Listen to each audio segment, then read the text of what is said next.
so much. Good morning, everybody. Please welcome Bright Sun from our, as our musical guest. He's a part of our young adult community, extended, but there he is. Bright Sun, yeah. How's everybody doing this morning? Good? Yes, indeed. Yes, indeed. Sit closely. It's cold out there. Yeah, warm up.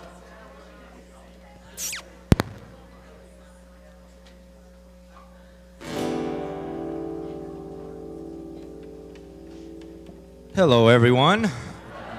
Good morning. My name is Bright Sun, S-O-N, and I'll be doing some original pieces for you guys today.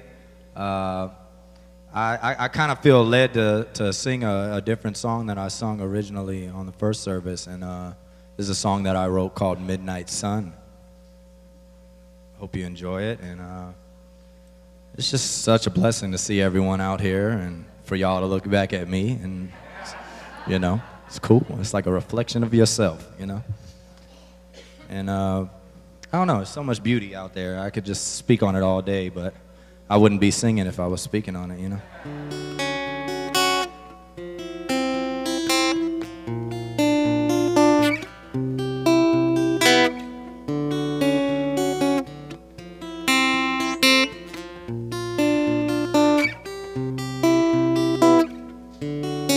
Love is a cool breeze on a hot summer's day. Even though it's not hot today. Your love keeps me even younger with age. Your love has given more and taken none. From the moment we spoke, I knew you were the one. When we're looking at the moon, so am I. It's the one way to connect our eyes. When we're far away and we miss our time, we look at the moon and see each other inside, each other inside. I miss you the very moment you leave, falling as we dance like autumn leaves, guided slowly until we found. It's never felt so good being off the ground. When we're looking at the moon, so am I. It's the one way to connect our eyes. When we're far away and we miss our time, we look at the moon and see each other inside, each other. And when I looked at you, my life was made complete. And I never knew a love like this was a possibility. And everything about you tells me that you are the one. I look into the sky and find your face in the midnight sun. When we're looking at the moon, so am I. It's the one way to connect our eyes. When we're far away and we miss our time, we look at the moon and see each other inside, each other inside. Thank you. Yeah, Bright Sun. Yes. It's fabulous. Thank you so much, Bright. As Chris Adams comes forward in our dance ministry, our Spirit in Motion dancers are here this morning. Please join as we sing together our opening song entitled Grateful. And the lyrics are in your programs. Good morning. Yes. I am grateful, grateful for this day, for the love we share, the life we make, and I give thanks for all the many ways that the love of God appears. I am grateful, grateful for this day, for the love we share, the life we make, and I give thanks for all the many ways that the love of God appears. I am grateful, grateful for this day, for the love we share, the life we make, and I give thanks for all the many ways that the love of God appears. I am grateful, grateful for this day, for the love we share, the life we make, and I give thanks for all the many ways that the love of God appears. Yes, the love of God is here.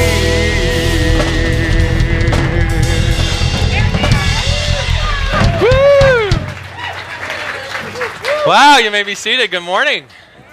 I see you recovered from being inundated with roses and chocolate.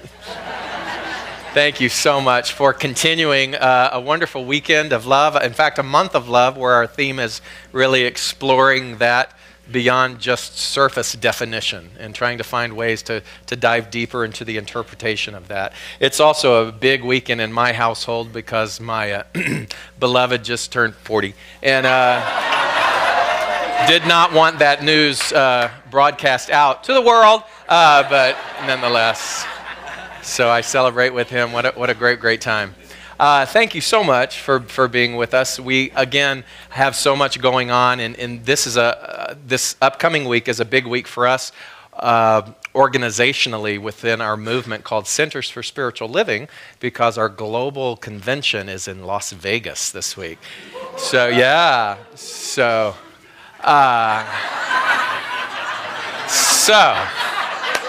this one will be leaving today. As soon as service is over to head out, I'll be leaving in the morning. And there are others, about 7 of us actually from Spiritual Living Center of Atlanta who will be representing many practitioners. And we will be reviewing and listening to all of the new developments that will affect us globally and also individually too. And so we promise to represent in a beautiful way. So here is Mr. Las Vegas himself to tell you. Good morning. I knew that was coming, but because I've been singing Luck Be a Lady all week. Thank you. Welcome to the Spiritual Living Center of Atlanta. We are a center that recognizes everyone on their spiritual path, and we hope to be a place of great inspiration, thus allowing you to tap into your inherent greatness and to live the life you love. And we do that in so many ways, even more than what you see on Sundays, inside your program. By the way, again, for those of you who weren't here last week, this is the prototype of the new program. It's not the actual program, because I'm changing out the colors because it wasn't right. So, but anyways, this is the prototype that they were gracious enough to let us use in the interim. But inside is an insert. The inserts are always yours to take with you. As a matter of fact, I encourage you to take it with you because it's a great resource throughout the week or the month to keep you abreast of all the stuff that's going on. The hard blue copy, that we recycle those each week. So if you could kindly leave those, that would be great. But that is something, that insert, I want you to pay close attention to because there's some great stuff coming up that I want to make you aware of.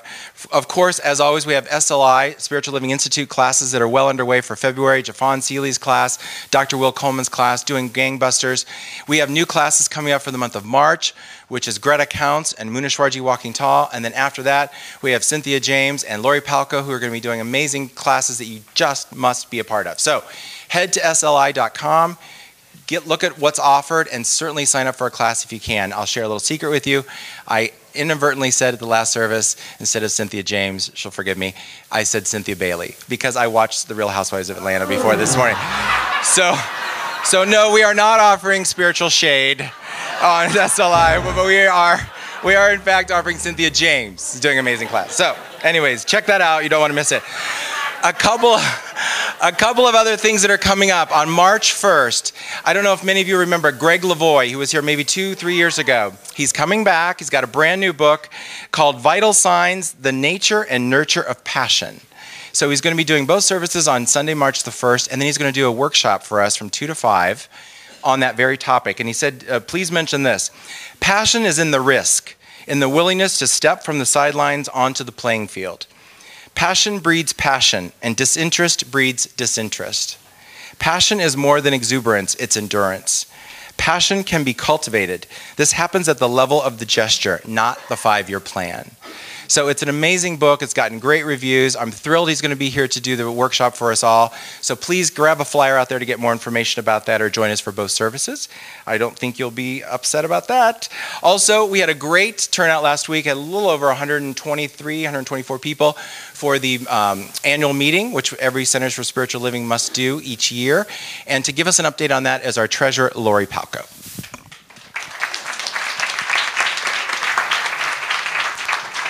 Thanks, David. And don't worry, the treasurer has the keys to the account, so.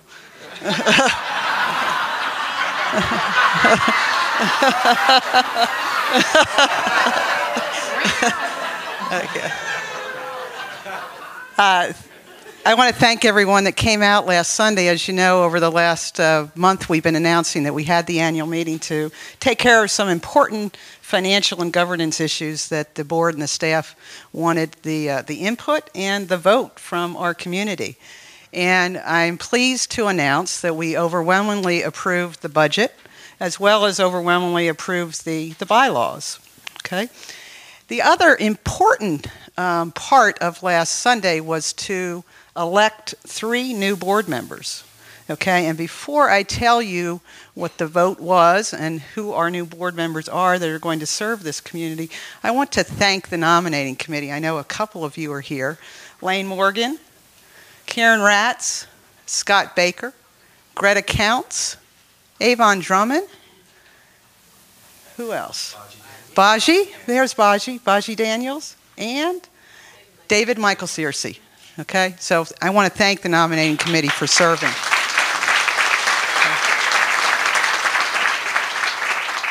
And I am pleased to tell you that 3 individuals have stepped forward to devote their time and their talents to serving along with the board and the staff and all of you to continue to expand our mission.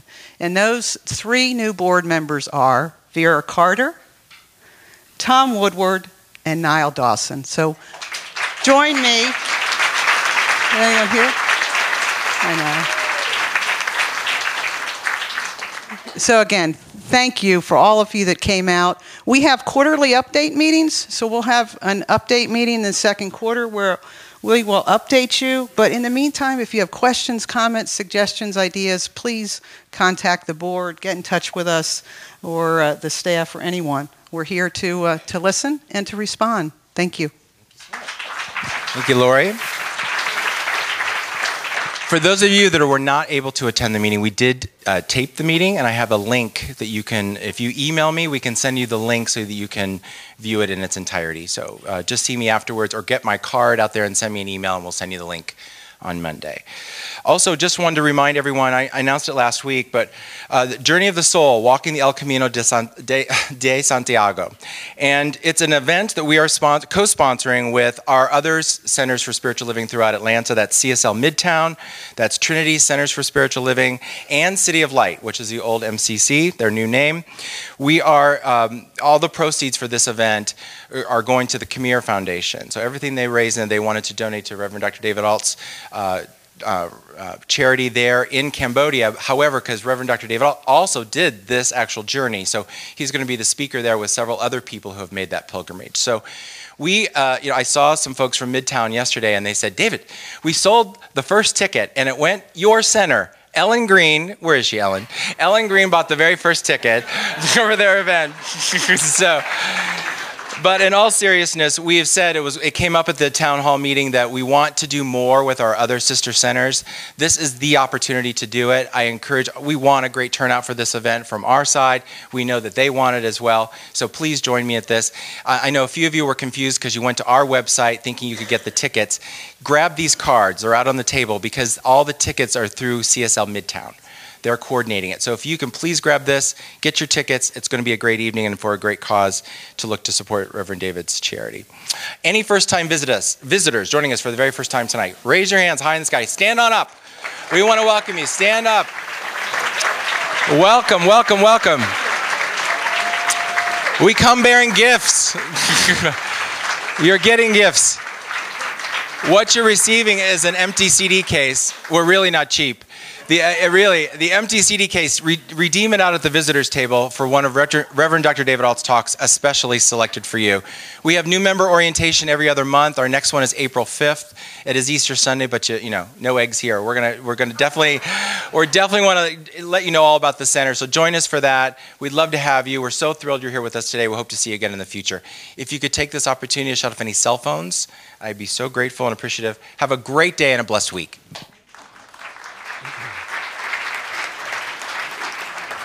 I invite you, if you would, to stand with me with your new shiny glossy programs. On the inside is our declaration of principle, and I invite you to read that with me together. I believe in one God, one absolute power and first cause to all things. I believe that this power is perfect love, and it creates out of a desire to express love. I believe that all thought is creative, and how I choose to think creates my personal experience. I believe in the unity of all life and the immortality of the individual soul forever unfolding.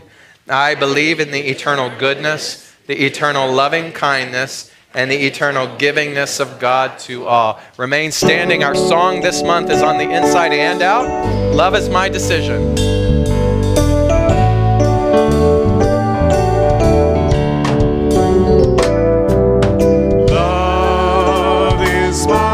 Decision. It's up to me to give up my heart. Love is my decision. No one else can tell me to start. And once I decide to change my mind, God will show me.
Turn to those around you and say, welcome and good morning to Spiritual Living Center of Atlanta.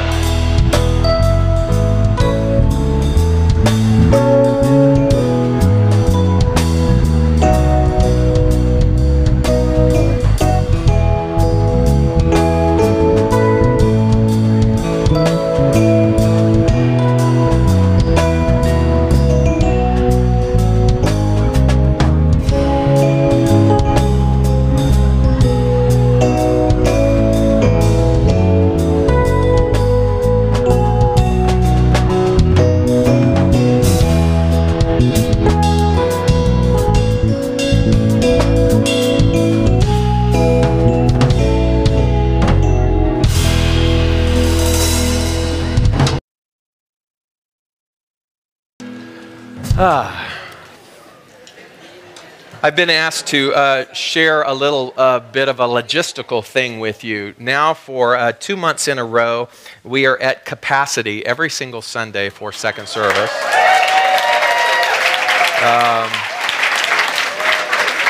That means that if you show up at 11:31 for an 11:30 service, you're cutting it close. So here's one solution. We still are averaging about 175 for the first service, which leaves another 45 to 50 chairs. So if you want to exercise a new spiritual practice and rise and shine a little bit earlier on Sundays and want to join us for that service, it's just as good, and the coffee is hotter. So there you go. I also want to give a shout out. We have a whole tribe of Charlotte, North Carolinians here with us today. So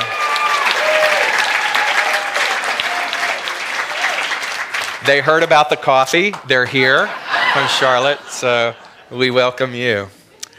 This is our season for peace and nonviolence, and it is our privilege every time this season to dive deep and to personalize what peace actually means. I find it very inspirational when we reach beyond just the adult contingency and go to what I think is the epitome of wisdom, which is our youth, and have them come and represent each week to talk about what peace means to them.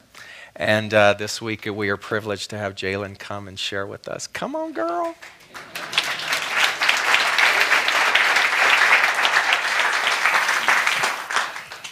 Hi, my name is Jalen McClain, and today I will be talking to you about peace and nonviolence. Martin Luther King Jr. once said, "Nonviolent resistance is not for cowards. It is not a quiet, passive acceptance of evil. One is passive and nonviolent physically, but very active spiritually, and always seeking ways to persuade the opponent of advantages to the way of love, cooperation, and peace." Each year, 1.4 million people worldwide lose their lives to violence. For every person who dies as a result of violence, many more are injured and suffer from a range of physical, sexual, reproductive, and mental health problems. I believe that nonviolence doesn't make the world any better. People always say the world needs to change, but yet again, no one is doing anything. Also, people don't know it's going to affect us future kids if we don't do anything now. Us, the future kids, will be in a rude awakening if no one does anything. Nonviolence isn't the key. We have to work together to become better spiritually and peacefully. I am Jalen McClain, and this is my speech on peace and nonviolence.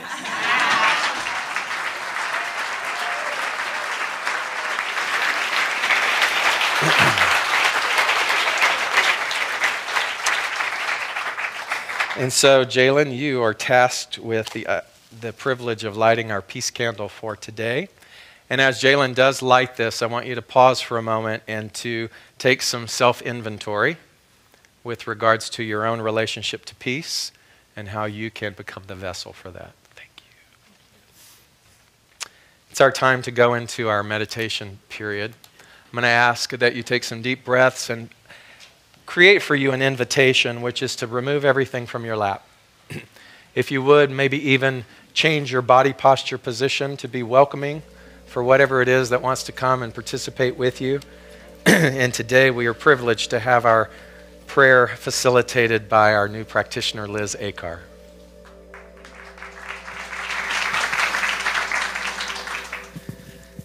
Oh, first I just want to say good morning to everyone here.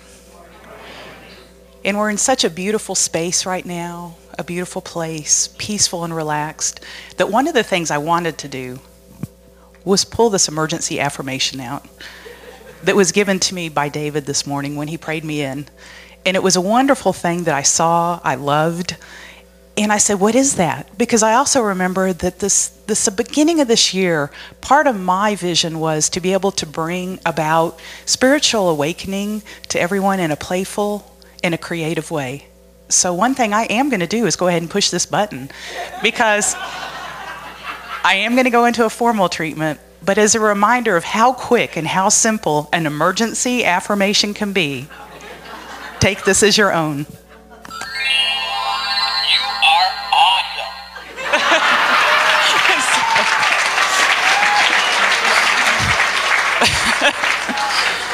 So just take that "you are awesome" in for a minute.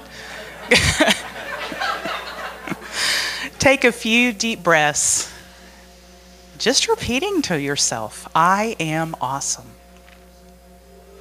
Exhaling. Inhaling.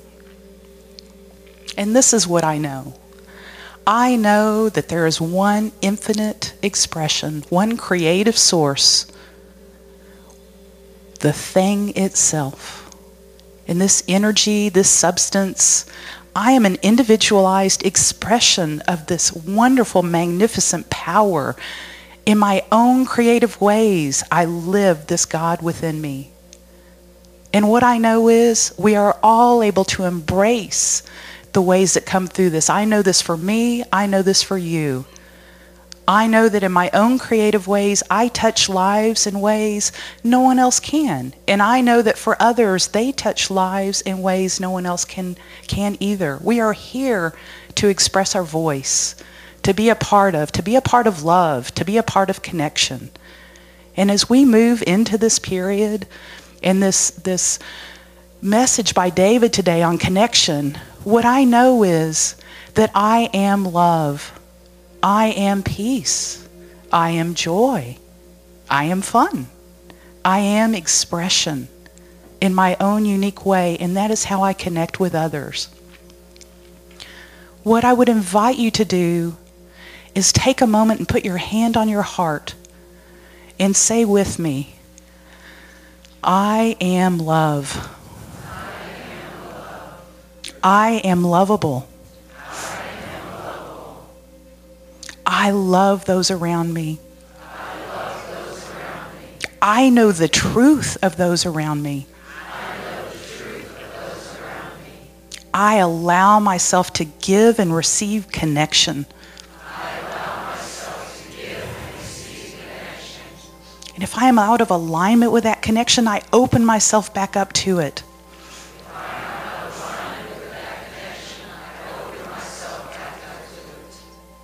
And take a moment and open your eyes and look around.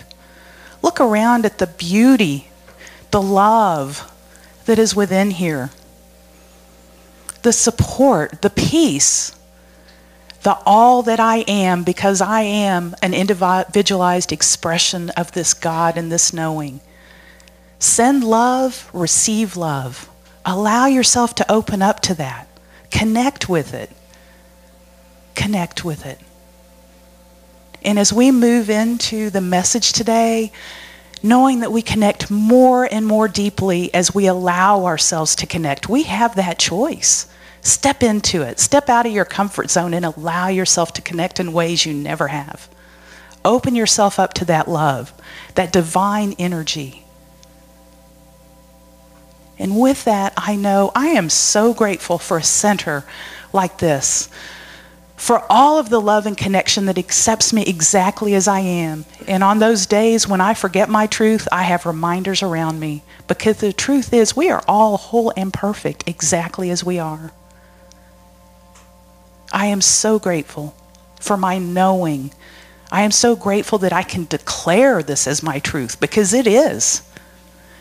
As I release these words into law, knowing that this is already done, it's a thing of beauty. And with that, I release it, remembering that I am awesome, into that divine love and energy. And so it is.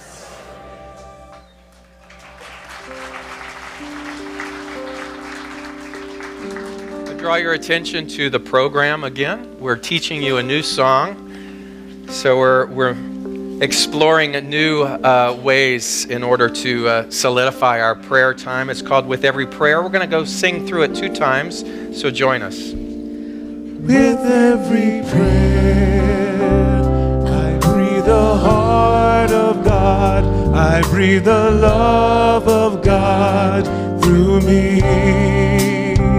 With every prayer, I breathe the heart of God. I breathe the love of God through me.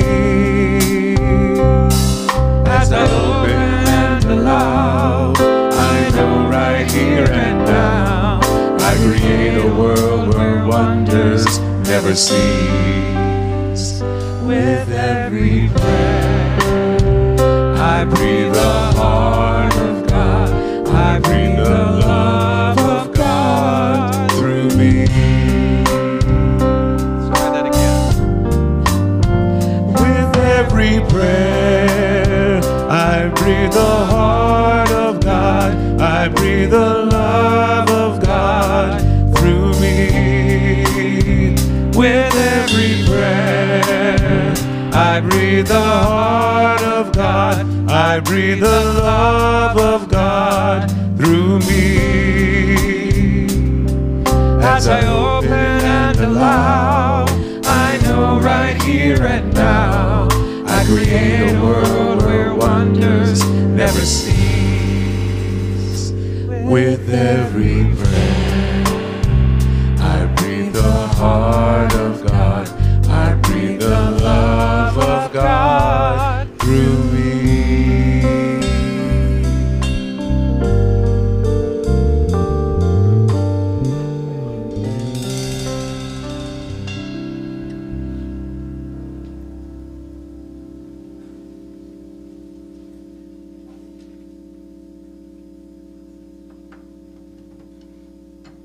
Please welcome Spirit in Motion Dance Ministry.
I have so much respect for people who can dance with veils. When I was 8 years old, I was a dancing shepherd with a veil in a Christmas play at my church at Cathedral in the Pines Christian Center in Beaumont, Texas. And with my dancing veil, I knocked over the entire sound system. I then ran into the woods where I hid for the remainder of the evening, and I have yet to heal my veil issues. So I thank these wonderful women for facilitating me in that. Thank you, dance ministry. We're still talking about that in Beaumont, Texas.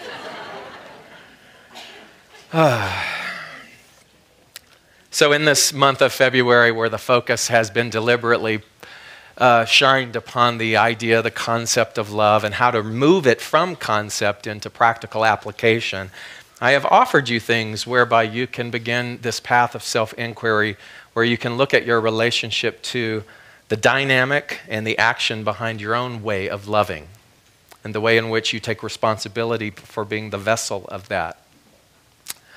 So in my search this week for ideas and stimulus around the idea of connection and compassion, I came across something just utterly fascinating. In the late 1970s and in the early 80s, something called the Partnership for a Drug-Free America was founded.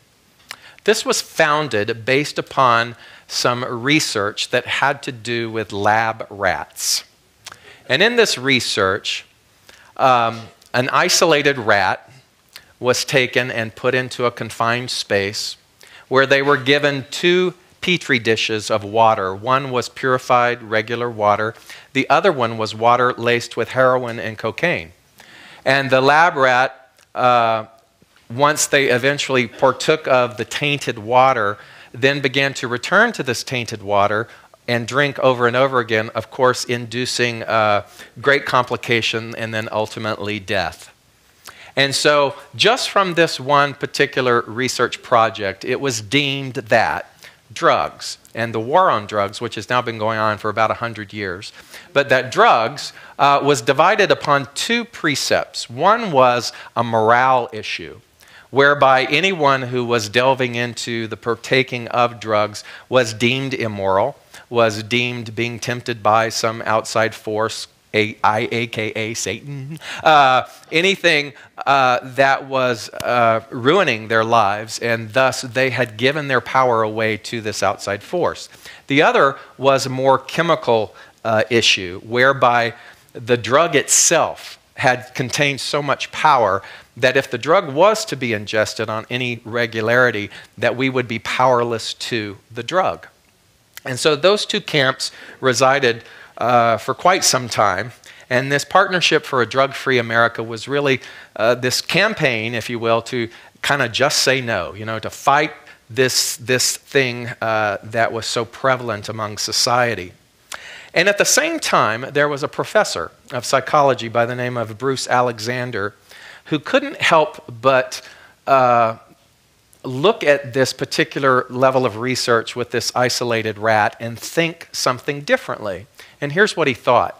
The rat is isolated.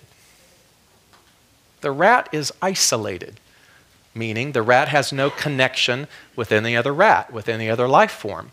So he said, what if? And so from his what if, he built what he called Rat Park.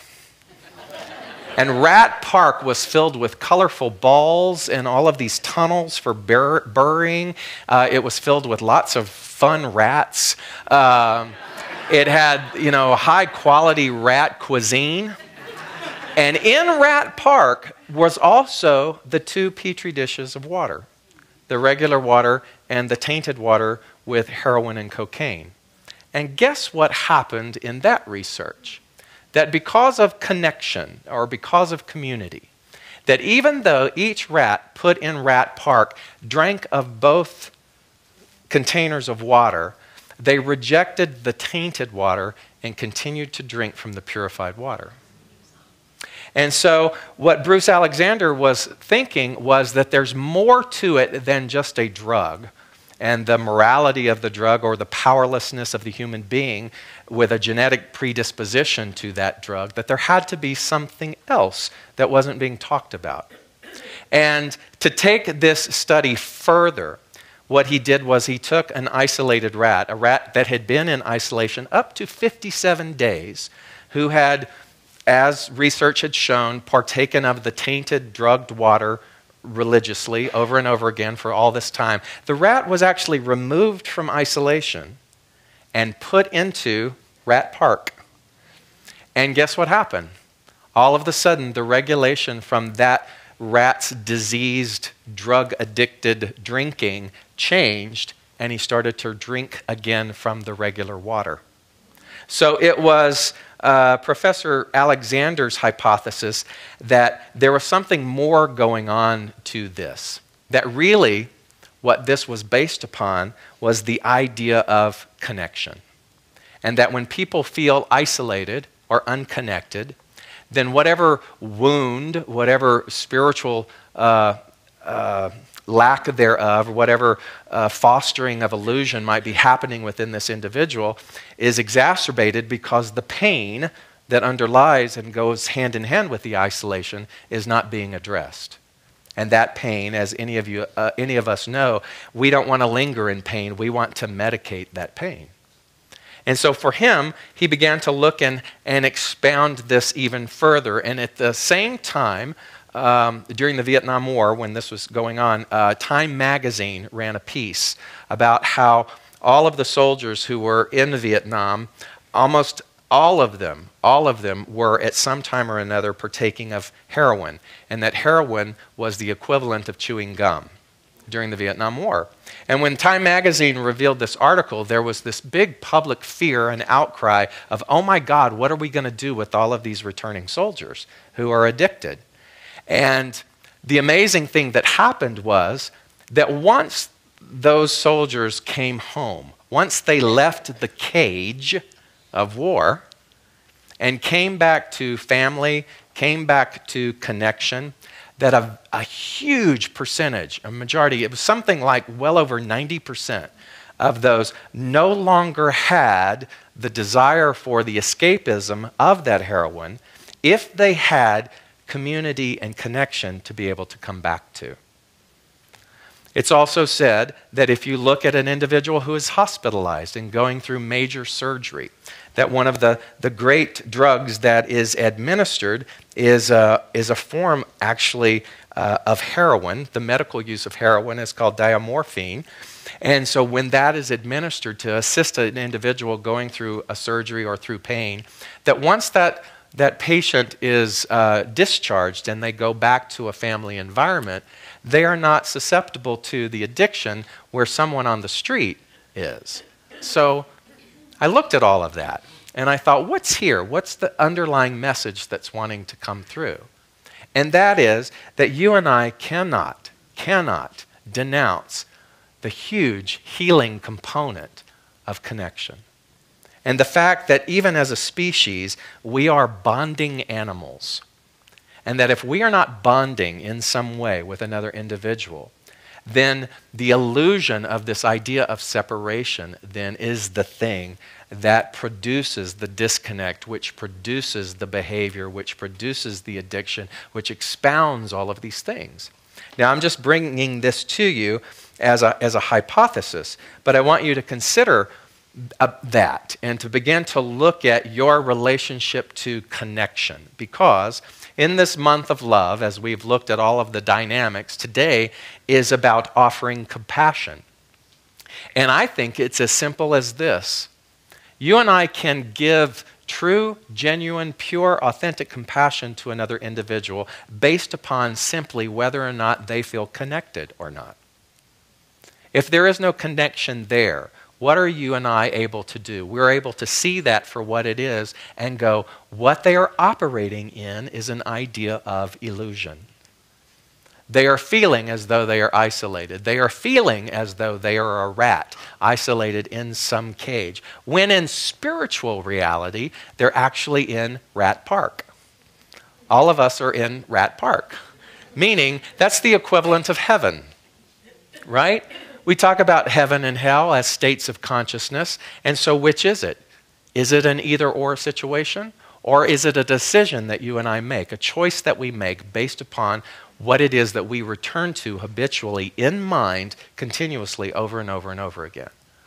If I choose thoughts that are in correlation with an idea of isolation or hell, then that becomes my reality. Or through my spiritual practice, if I become aware of the fact that I'm at choice here, and I can begin to choose heaven, then that too will affect all of the ripple effect of what it is behaviorally that I expose myself to and what I choose and what I manifest. Because it's amazing, because being in a crowd like this does not guarantee that you feel connected. I don't know about you, but I've been to parties before with thousands of people, and I felt completely alone. And so it becomes the responsibility of the individual to allow the connection to happen. And here's the kicker: no one can do that for us. You can be provided one level of community after another, after another, after another. But it becomes our responsibility to be open and receptive to what that means. Connection is there. It's our responsibility to plug ourselves into it. It's like the electricity that runs through these walls and all of the outlets that are around. The universe is like that, the electricity that's running rampant through these walls. But if you and I don't plug into that, then we can talk about how there's no light, how there's no energy, there's no availability, there's no power, when in actuality, it's up to us to plug into it. And so when we start to see this, we're reminded of what Thomas Troward, the great metaphysician, called higher modes of intelligence. Because I looked at the rats and I said, wow, are the rats smarter than we are? Because the rats are solely operating from instinct. Instinct. They're not sitting there going, you know what, I'm not going to talk to her. She messed up my wood shavings and didn't clean it up. Out! Not going to talk to her. No. So higher modes of intelligence means that even though the rats have instinct, animals have instinct, nature has instinct, we have instinct. Guess what else we have as a quote, quote, higher mode of intelligence? Choice. I have choice whether or not I'm going to abide by my instinct or not. And isn't it just hysterically sad that many of us spend a great deal of our time on this planet denying our instinct because we are at choice? And so I look to the rat as my God today, because the rat doesn't hold a grudge. The rat doesn't hold a grudge. And so when I am looking at what it means to operate as our book this month, Thich Nhat Hanh says, true love, it's a call, it's a wake-up call to look at the power of choice and the way in which it affects every single facet of our life. He said in the beginning of this that, number one, we had to be present. We had to actually practice being present. And he was talking about physically being present, showing up for other people, and showing up for other people consciously. Not just showing up with our heads in our phone, as we've talked about before, not just showing up from this place of duty, but showing up consciously ready and receptive to be able to serve and to be with another individual. If you look at that from a community standpoint, we call it seva. Seva is a Sanskrit word which means selfless service. And all of the teams that volunteer to make the experience that we call Spiritual Living Center of Atlanta hopefully abide by the idea of seva. That this isn't a platform whereby we get to have an agenda and we want to be seen and we want to do this or that and the other, but we show up from a place of selfless service that simply means, use me, God. Use me. Let me be the instrument. Let me be the mouthpiece. Let me be the materialization of the divine in my service. And something beautiful happens with that, because that level of being present then creates what we call an auric atmosphere, an auric field of energy. And each of us are these bundles of energy, and the energy does not stop with the layer of your skin. The energy of you is not bound by the frame of you or the body of you, but you actually carry around with you this immense auric energy field that leads before you even arrive and lingers after you leave. Kind of like perfume, you know? It's this auric energy, and we are swept away in the presence of someone whose auric energy is high vibration, who is highly resonant, who is highly tuned in and plugged into the energy of Rat Park in heaven. Because we want to be around those people. We want to be around the positivity of that. We want to be around because what we're actually recognizing in that individual and why we feel so good in their presence is because they're mirroring to us the potentiality that rests within our own heart. And we're hungry for that. We're starved for that. I want to be around you when you're conscious because you remind me that I too can be conscious. I want to be around you when you're experiencing and exemplifying and talking of heaven because it reminds me that heaven is possible and heaven is my choice. I want to be around you when you are bold, when you behave boldly and you choose beyond surface conditions, and when you break through the veils of mystery and you show up and you play so large. I want to be around you because the contagiousness of your energy and your boldness and your faith is something that my soul hungers for. You are a part of my Rat Park. And I want to be in that.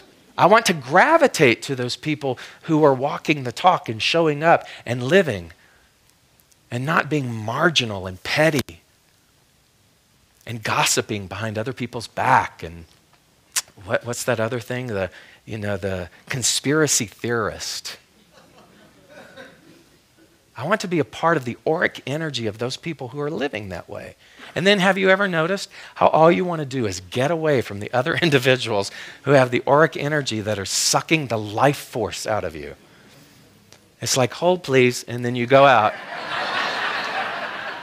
It's like all those stories about they went out for cigarettes and never came back.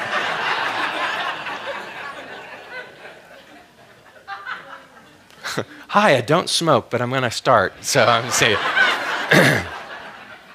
And so what you start to understand is that that is inevitable, whether you speak it or not.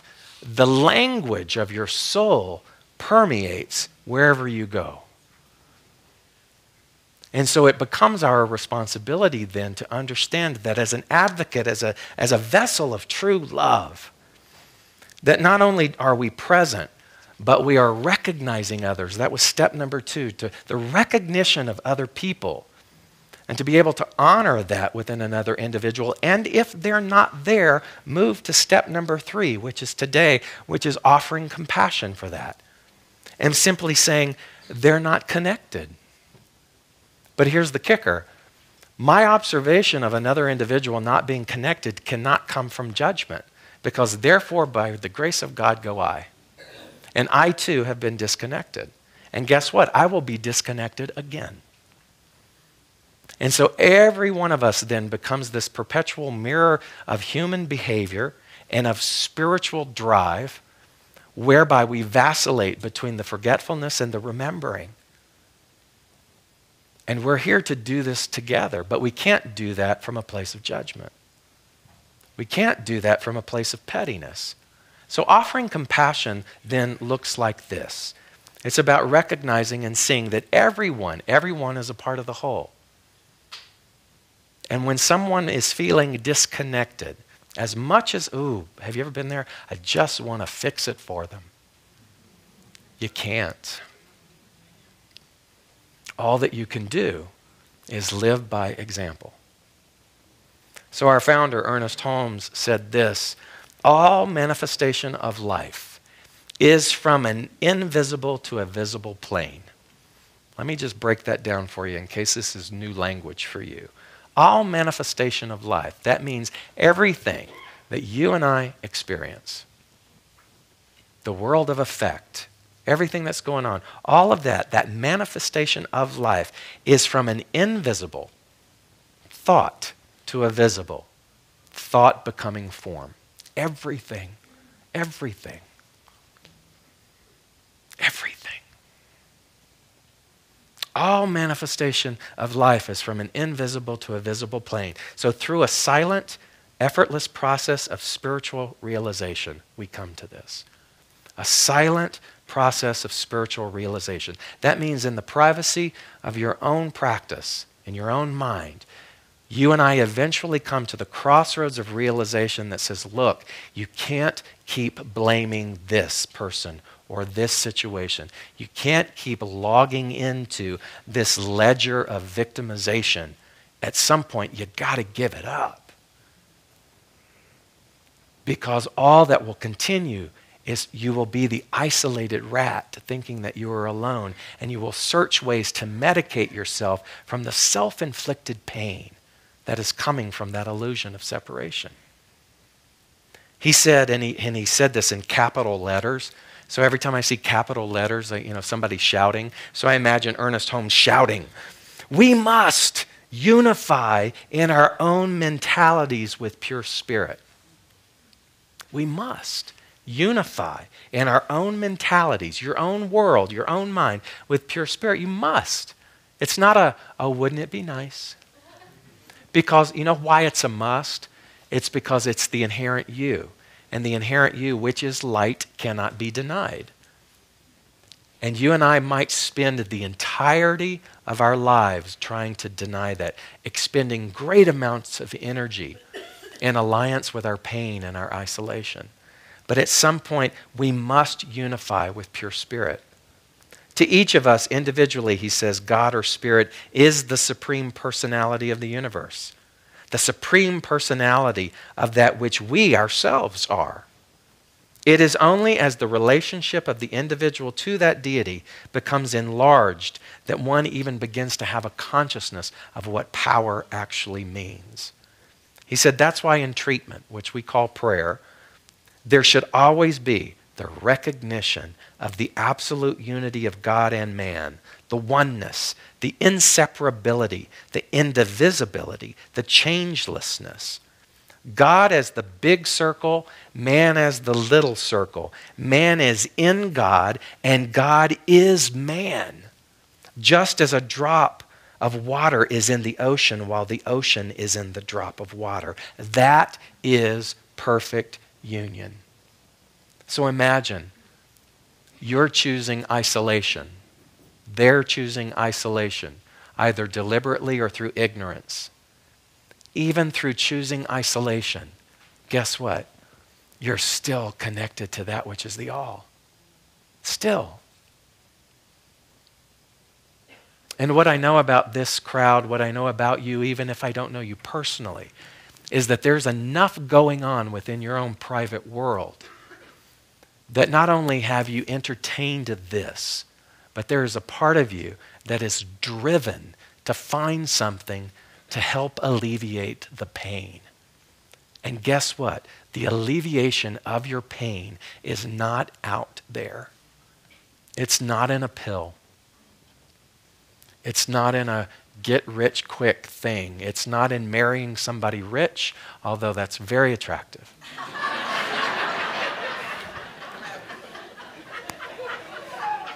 It's not even in wanting something to go away. You know why? Because in the wanting something to go away, then you've already declared that that something is separate from you. Offering compassion to another individual is reminding through example that you are always connected. Always connected.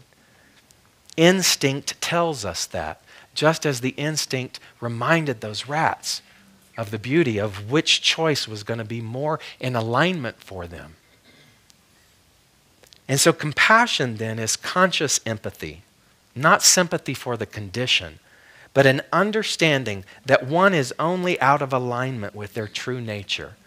And here is the best thing then that we can do to offer compassion. Number one is to live in alignment. to take responsibility for your life, not somebody else's life, your life, and start to understand that you are not isolated, that you are a part of a whole that can never be separate. You are the part of you are the drop in the ocean, and the ocean is you. Every single day, you and I are afforded the opportunity to wake up and to go, my God, I am unlimited potentiality. There is nothing whatsoever that can separate me ever from the knowledge of that which is God. Nothing. That is my true nature. And as I understand and I live in alignment, then I understand what misalignment feels like, and I can recognize that misalignment in another individual. I can recognize that. I can honor that. And I can extend a sense of non-judgment, and then I can extend my hand to them, a welcoming hand of connection. But let me back up just briefly and say, before you and I can extend a hand of connection to another person, you and I must extend that hand to ourselves. To ourselves. Right now, going up above us, what you're hearing is a group of Sufis who are about to start an all-day meditation. And it's cool. And so I want you to know, when you hear that, what you can do is you can go, I'm connected to those souls, to those beautiful souls. And I can recognize that their path is as similar as our path. We're all striving to move away from the illusion of self-imposed pain and to begin to recognize and honor our own sense of value. And so today I invite you to close your eyes. As you close your eyes, I want you to absorb all of the beautiful noise, all of the beautiful murmuring, all of the examples of life, and realize that that is us as well. And I want you to look at your own reflection. And I want you to begin to understand what it means to extend the hand of remembrance to yourself. To the part of you that feels isolated, are you willing to consider that all that is an old idea that you have bought into? It's an old idea that you have observed. And it has no legs, it has no validity or truth for you other than the fact that we continually repeat it and revisit it and retread it over and over again. And if ultimately what I am wanting is my freedom, if ultimately what I am desiring is connection, then I have in this moment the ability to extend my hand to my own reflection and cross over the bridge of remembrance and through the true application into the true absorption and the true manifestation of what it means to belong, to honor my tribal nature. As I look at other areas of my pain and my isolation, things that I actually have shelved around this sort of container of shame, what I know is that there is nothing that has ever happened within my life that could ever separate me from the union of that which is God. Nothing. Doesn't matter what it is. Because I am only forever held steadfast as whole, complete, and perfect in the eyes and in the mind of the divine. It is my opportunity to become one with the divine and to know that to be my truth as well. And so I extend my hand to let go of shame and to move into a sense of beauty, a sense of honoring, and a sense of sacredness for who and what I am. And lastly, I look at the isolation that comes with holding a grudge, by blaming another, by holding them responsible for some sense of well-being that I'm not willing to be accountable for. And to realize that it was never their job in the first place. And without judgment, realizing that each of us did the very best that we could through observation of a world that holds a grudge, but realizing that I am not bound by the worldview. that what I am is the beautiful personification of the allness, and that to the degree that I am willing to play in that arena is the degree in which my world then begins to manifest the bounty of what it is that is rightfully mine. And so I get this. I get that none of the things that I pray for will materialize unless I am willing to shut down, to let go and dissolve of these false ideas. To stand forth in the light and to allow others to be in the light as well and to see them and offer them compassion through my own example, through my own decisions of right action and through my spiritual practice. What I get more than anything is that this is not an individualized thing, but it is a community thing. It is a world thing. It is a tribal thing. Because as we accept responsibility individually, then and only then does the world begin to reap the harvest of what it means to live in the one. And so let us take that responsibility now. Let us extend the hand to the authentic nature of who we are. Let us offer ourselves compassion so that we can be primed and ready to stand in the beauty and the light of what it is that we came to do. And I think it's time to get down to business. So let's take a deep breath.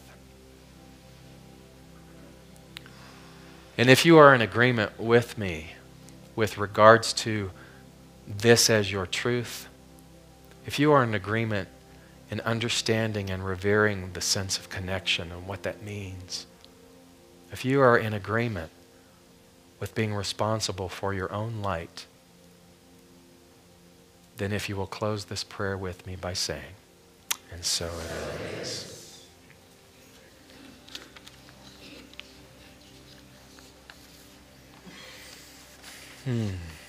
Thank you.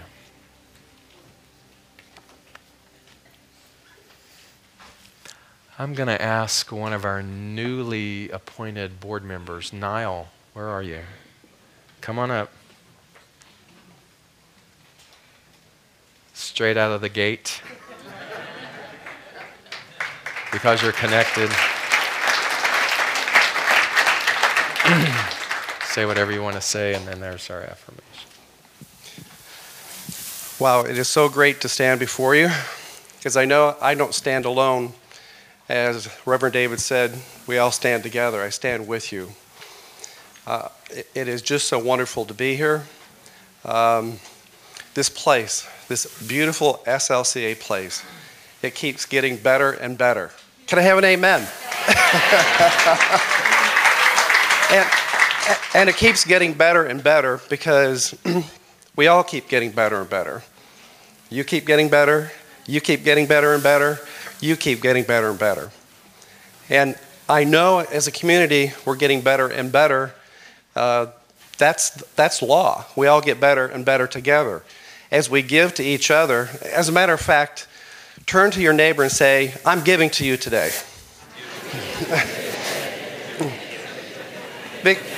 Because as you give to each other, you're giving to this center. And that's how it works. You know, you're not just giving to the center, you're giving to your neighbor. And that's, again, the law. So as we think about that, let's say our affirmative grateful giving together. I live in a universe of abundance. As I freely and joyfully give, I join in the divine flow. And all that I share with life returns to me multiplied abundantly. And so it is. Thank you, Niall. Please welcome Ryan Schrock to introduce Brian. Here we go, Bright Sun. Yeah. Hello, everyone. Good morning.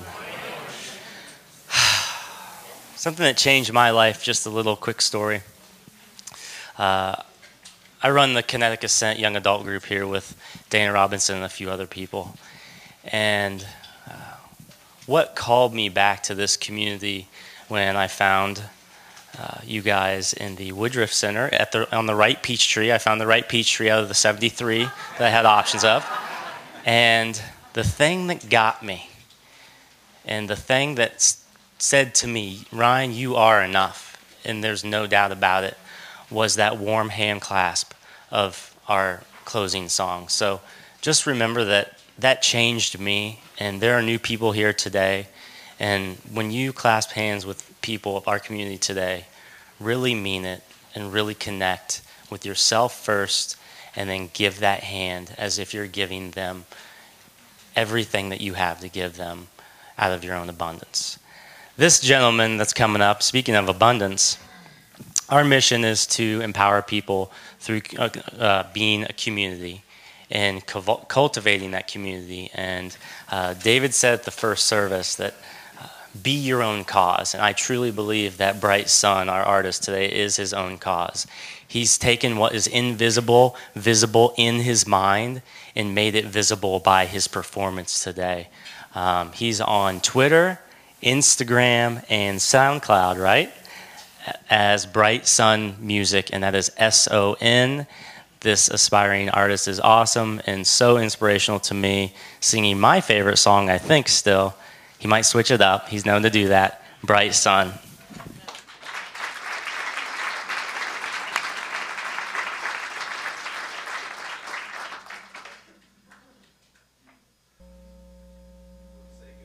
I think it's afternoon now. So, good afternoon.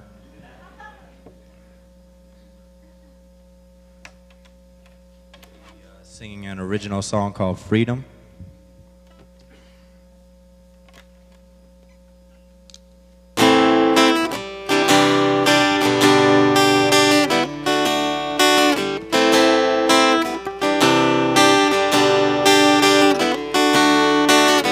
Pass me over the side. I'm willing to die for freedom, for my freedom. No more pain in my eyes. I'm taking a dive for freedom, for my freedom. For freedom never comes to those who wait. We all pray it's coming soon, but comes too late. And no longer will I procrastinate. While my brother's life they tried to take. So cast me over the side. Feeling to die for freedom, for my freedom. No more pain in my drive. Taking a dive for freedom, for my freedom. For what a man does with his life should be for which he's willing to die. And no longer will I pacify. Are you willing to die for yours, just like I'm willing to die for mine? Oh, cast me over the side. Willing to die for freedom, for my freedom. No more pain in my eyes. I'm taking a dive for freedom, for my freedom. Cast me over the side. Oh, oh, oh, oh,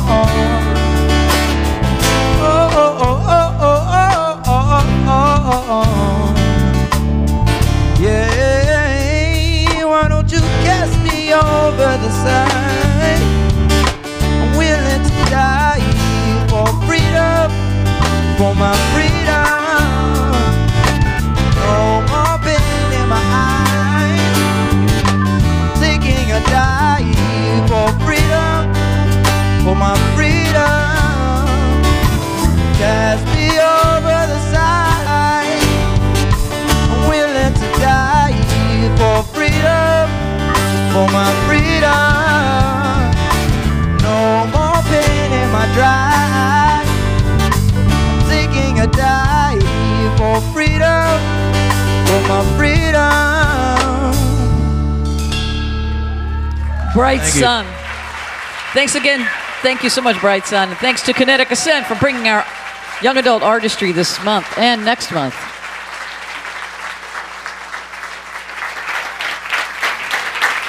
I ask you to remain standing if you would, and I want to give a big thanks to our Kinetic Ascent young adults. They're in charge of the music for our entire season for Peace and Nonviolence, and I'm just so moved and honored. Show Bright Sun some love. There's an old-fashioned tip jar out there, and so we want to let him know that we appreciate. I'm going to invite our practitioners, if they would, to come forward. They're going to line up before you. I'm going to ask you to look at them. Look at them, look at them, look at them. And consider whether or not you would give yourself the luxury of just a minute or two to let them do an affirmative prayer to remind you that you are connected. Whatever idea of disconnection that you might be carrying with it, please don't take that home with you. Leave it here.